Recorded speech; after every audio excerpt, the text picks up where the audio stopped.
Hey yo, good day everyone. Welcome to another video. This man cannot ride. Ito, on the spot video to. Mag-unboxing tayo ng, sabi nila, action camera daw na affordable pero okay na okay, swak na swak ang kalidad o ang quality. Tingnan natin. So this is the ALX X Pro X10 action camera worth 2,700 pesos. Kakukuha ko lang ngayon sa LBC. Doon ko pinapick up. This is coming from Laguna. Yung store nila sa Laguna. So nakausap ko sila sa Facebook. Nakaka-chat. So here it is. Tapos nag-order din ako ng iba pang items. I-unbox natin ng mabilis lang. Tapos bigyan ko lang ng first impressions. Kaya ako rin ginagawa to. Kasi nagoyo na ako ng ganitong mga deliveries eh. Pagbukas ko ang laman, hindi yung item na sinasabing din-deliver nila. But this time, let's see. Well, ALX has a good name sa social media. So I don't think manggogoyo sila para sirain yung pangalan nila. Tingnan natin. So i-unbox natin to. No edits to, no cuts. Okay.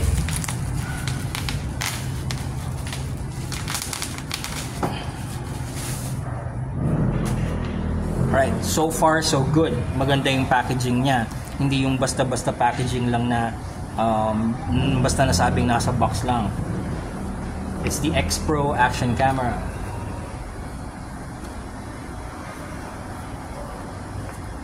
Although hindi siya sealed.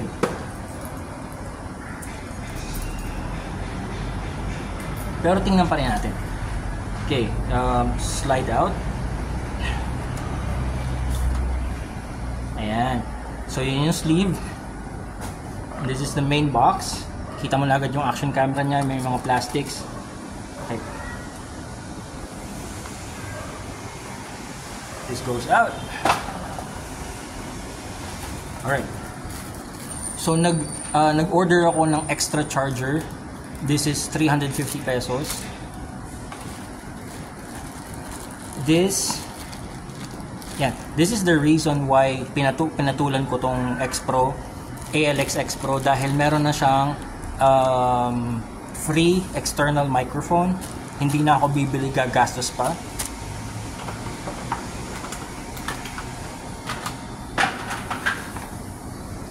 This is the camera itself. Kung sa unang tingin mo, kamukha siya ng yung mga sinaunang GoPro or SJ cam. It's very similar yung design. So mukhang gagana dito yung mga natambak ko diyang mga cases ng mga luma kong cameras. Nasa loob na daw yung battery, yung kanyang factory battery.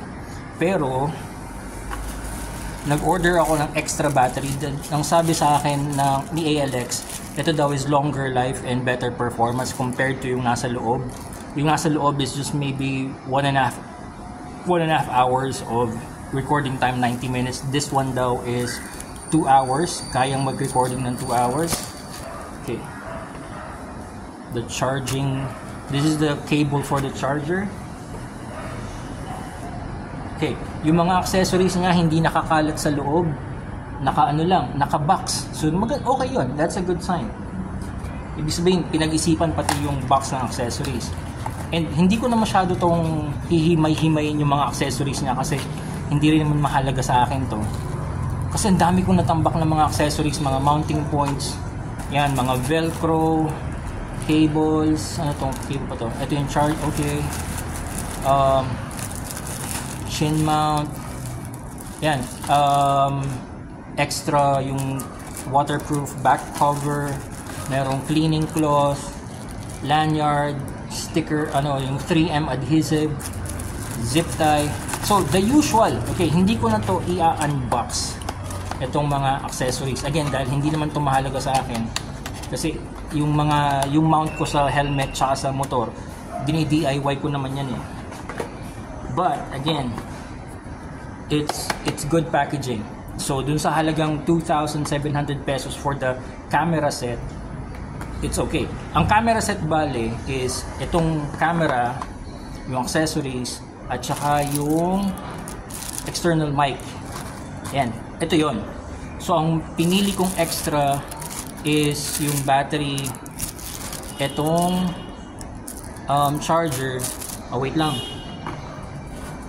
ako ay nag-order ng extra memory card, 32 gig. Baka nasa loob, baka nilagay nila sa loob, or baka nandito, hindi ko alam. Check ko muna. Okay, so the usual 3M tape, helmet mount, connectors, adapters. Ito yung simple case. Okay, yung manual, hindi natin kailangan yan. Cloth, yung para sa bar, handlebar, and this is the pivot type. Okay, alright, wait, hanapin natin yung memory card kasi ito yung external mic, ito yung battery, ito yung charger. Ito pag wala dito yung memory card. So napakasimple ng generic design. Uy, okay, hindi siya sticky. Okay, maganda. There's nothing special about the casing. Siya yung the usual casing, pero ano ko, pansin ko mas maganda yung mechanisms niya, mas smooth, mas kumbaga hindi siya ang pakiramdam sa kanya is hindi siya yung tipong fragile o pakiramdam mo masisira ka agad. So good quality. Yes, nakalagay na yung memory card, nilagay na nila. So I guess tinest nila to. So this is 32 gig. Yes, it is 32 gig. Yun lang yung kailangan ko para sa rides ko. And let's check. Uy. Okay. First impression dun sa battery cover, medyo flimsy. But that's okay. It's just a battery cover. This is the regular battery na 90 minutes ang recording. In the inside, it looks fine. Yeah. Okay. Now, by just looking at the camera, pwede mong sabihin na katulad to ng mga katulad to ng mga regular na cameras na nabibili ng less than 1,000 pesos or less than 500 pesos sa online store. This is different kasi it doesn't feel cheap. Hindi siya, hindi siya, alam mo yung hindi siya nakakatakot hawakan dahil alam mong yung build quality niya is okay. It's not, I'm guessing it's not the same build quality as your GoPro or Insta360, of course not, but hindi siya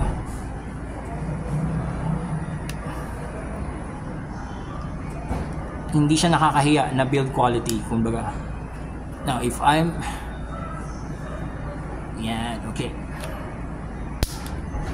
yeah, it clicks in place. Yung battery cover, the buttons, they feel good. Okay, alright. And then ito yung gusto ko dyan, may naka-ready na siyang paano ba magpa-focus nito? Okay, wait, may naka-ready na siyang microphone jack. Okay, microphone jack. Alright, and check natin yung microphone kasi ito yung dahilan kung ba't ko ito pinatulan eh. Although sabi sa akin ni ALX, yung iba nilang mga cameras may free external mic, may kasama na ring external microphone. Now the external microphone, yeah, it could be better. It could be better. But again, I mean, aangal pa ba ako? Eh, libre naman to. Or, I mean, di ba? It's not the looks of the microphone. Let's test it. Tingnan natin. Wait lang, mga 10 minutes na. So let's turn the camera on. First experience, first impression, X Pro.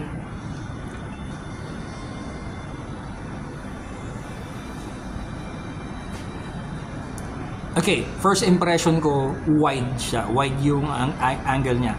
Hindi siya katulad nung ibang mga action cameras online na wide angle daw, pero ang nakalagay 170 or 140, pero kung susukatin mo is nasa 110 lang or 120 degrees ang kanyang angle. Ito, I can say this is probably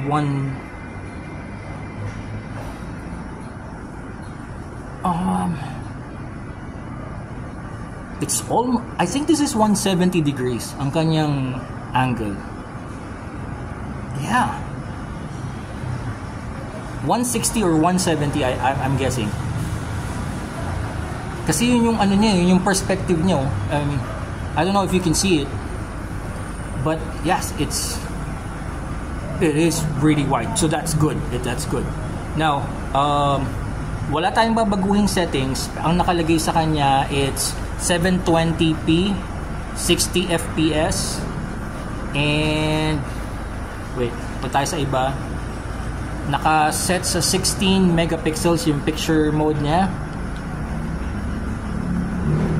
Oh, meron siyang action I'm not looking at the manual ha. Meron siyang parang action mode. Oh no, this is slow-mo mode, 720p, 120 fps. Pwede mo yung gamitin for slow-mo shots. Maganda yung fps na yun for slow-mo shots. Tinesting na nga nila. May file siya sa loob. Tinesting nila. And then this is the setup, this is the settings. Now, I'm not gonna change the settings. Wag muna. Titingnan ko lang muna. Okay, titingnan ko muna yung settings pero wala akong babaguhin. Resolution, hindi ako masyadong maarte sa resolution, but sana 30 fps okay na sa akin yun.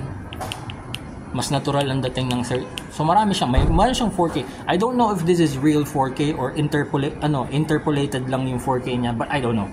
I'm not a software expert, but okay. It's recording sound, time lapse, loop recording. It has slow motion nga. Ayan, it has slow motion. It has okay. Alright. Meron pang drama shot. Okay. Image rotation. Oh. Okay. Image rotation. Meron siyang image rotation. Maganda to kasi yung helmet cam ko, ang camera ko doon, ang camera mount ko nakabaligtad. Tapos pag ine-edit ko na lang, iniikot ko na lang yung image. So kung ito ay may image rotation, tingnan natin. Hindi.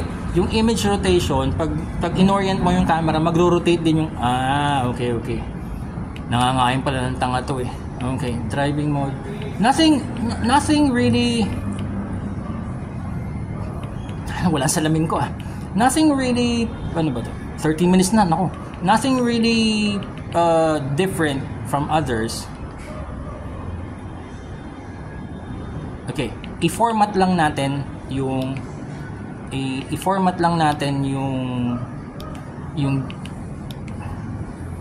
memory card. Press OK to exit. Okay. Ayan. So, factory settings pa to. Wala pa akong binabago. We are going to try. Okay. Ito yung kailangan ko yung mic eh. Tingnan natin. So, mic.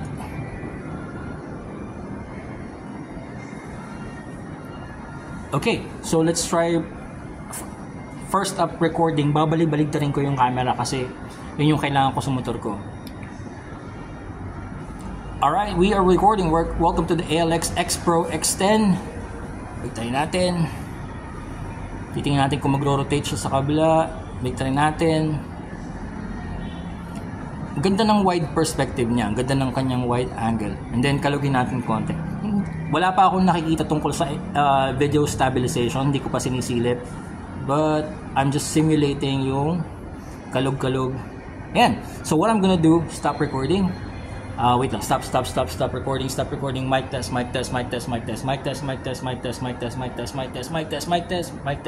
Okay, tingnan natin kung pag hinugot ko tong external microphone, it will continue to record audio from its internal mic.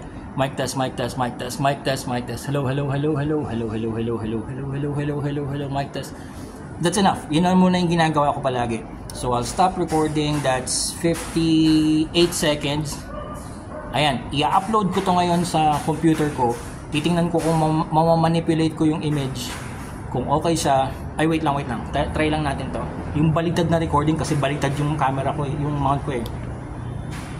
Alright, this is an example of inverted recording. Hello. Ayan.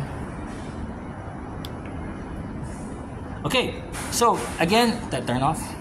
This is the ALX X Pro X10 action camera.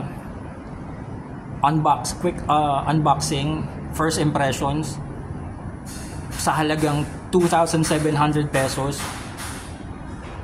I can see that it's worth that much. Napakakuripot kong tao. Okay, so para sa akin, ramdam ko na sulit ako dun sa binayad kong 2,700 plus yung extra items. Umabot ako ng nasa 3,900 kasi yung battery is 350, the charger is 350, the memory card is 450. So all in all, ano pa bang extra ko muna? Ayun, okay naman. So wait, sorry. Titingnan ko rin kung okay yung function ng waterproof case. Let's turn it on.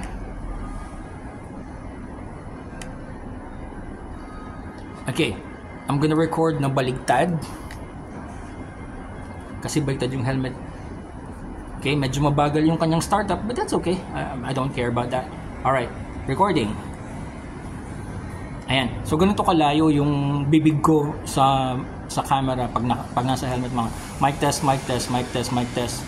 Kalugin lang natin ng konti, tingnan natin kung magbe-blur yung dahil sa casing. Hindi naman. Wala na siyang plastic, so that's okay. Mukhang tinanggal lang nila yung mga plastic. It's okay. Yan. Alright. Okay, let's stop recording.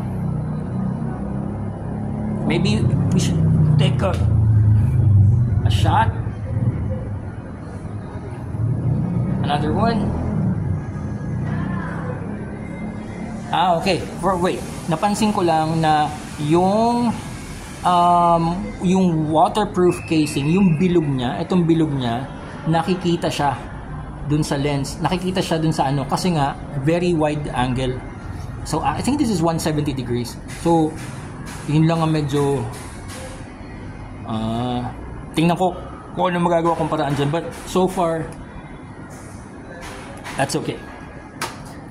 Alright, so abangan nyo yung gagawin ko pang review dito sa action camera na to, and tingnan natin kung tunay ba yung kiniklaim ng ALX na ang quality nito ay pwedeng sumabay dun sa mga kilalang mga brands ng action cameras na nasa 30,000 pesos, 40,000 pesos, 50,000, 60,000 pesos.